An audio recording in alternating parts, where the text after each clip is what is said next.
நம்ம நிகழ்ச்சியில சுவையான சமையலோட செய்முறையை நிறைய பார்த்துட்டு இருக்கோம். சுவையான சமையலோட சேர்த்து சத்தான சமையலும் எப்படி செய்வது என்பதை நம்மளோட செஃப் மால்குடி கவிதா கிட்ட கேட்டு தெரிஞ்சுக்கலாம்.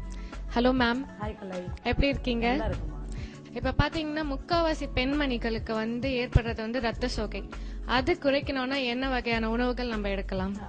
எஸ், ஒரு நல்ல கேள்விமா இது. ஆக்சுவலா பாத்தீங்கன்னா ஜென்ரலா அனிமிக்ன்றது பிறந்த குழந்தை மட்டும் இல்லைங்க, கருவில் இருக்கிற குழந்தையிலேருந்தே ஸ்டார்ட் ஆகுது. அது ஏன் ஸ்டார்ட் ஆகுது அப்படின்னா முக்கியமாக பார்த்தீங்கன்னா நம்மளுடைய ஃபுட் ஹேபிட். நம்ம அந்த அனிமிக்கை பேலன்ஸ் பண்ணுற மாதிரி நம்ம ஃபுட்டு எடுத்துக்கிறது இல்லை அப்படின்றது தான் ஒரு ரீசன். நீங்கள் அனிமிக்காக போயிட்டு ஒரு டானிக் சாப்பிட்றது, ஒரு மெடிசின் சாப்பிட்றது, இதெல்லாம் டெம்பரவரி சொல்யூஷன் தான். உங்களுக்கு கருவிலேயே அந்த குழந்தைய வளர்ச்சி பருவத்திலேயே ஒரு நல்ல ஒரு அயன் கண்டென்ட் உள்ள இதை நீங்கள் எடுத்துக்கிட்டீங்க அப்படின்னா உங்களுக்கு அந்த ரத்த சோகை அப்படின்ற ஒரு விஷயம் தவிர்க்கப்படலாம். ரெண்டாவது பார்த்தீங்கன்னா அனிமிக்கா இருக்கிறவங்க மேஜரா அதுக்கு ட்ரீட்மெண்ட்டுக்கு நம்ம வெளியில போகணுன்ற அவசியமே கிடையாது. நம்ம வீட்டிலே இருக்கு அதுக்கான மெடிசன்.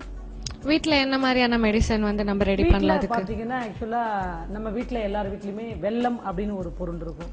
ஆமா, அந்த வெல்லம் பாத்தீங்கன்னா கம்ப்ளீட்டா ஒரு நல்ல ஒரு அயன் கண்டென்ட் உள்ளது. அதாவது ஒரு புத்துணர்ச்சியா வச்சுக்கக்கூடிய ஒரு விஷயம். ரத்த சோகையை கண்ட்ரோல் பண்ணும். ரத்த சோகை ஏற்படாம தவிர்க்கிறதுக்கு அந்த வெல்லம் டெய்லி இந்த நிலக்கடலையும் வெல்லமும் வீட்டிலேயே ஜென்ரலா சாப்பிடுவாங்க. வேர்க்கடலை வெறுமனை சாப்பிடாம வெல்லத்தோட சேர்த்து சாப்பிடுவாங்க. ஏன் அப்படின்னாங்கன்னா இந்த மாதிரி அனிமிக்கெல்லாம் அவாய்ட் பண்ணலாம். செகண்டரி ராகி பாத்தீங்கன்னா ஒரு மிகப்பெரிய ஒரு அருமருந்து கேழ்வரகு. அந்த கேழ்வரகு சாப்பிட்றதுனால நுரையீரல் சம்பந்தப்பட்ட பாதிப்புகள் கூட இல்லாம வரும்.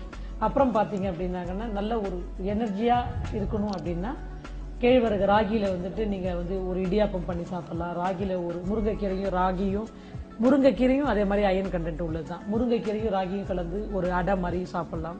அதுக்கப்புறம் பாத்தீங்க அப்படின்னாங்கன்னா அந்த ராகியில ஆப்பம் கூட ராகியில மேக் பண்ணி சாப்பிடலாம்.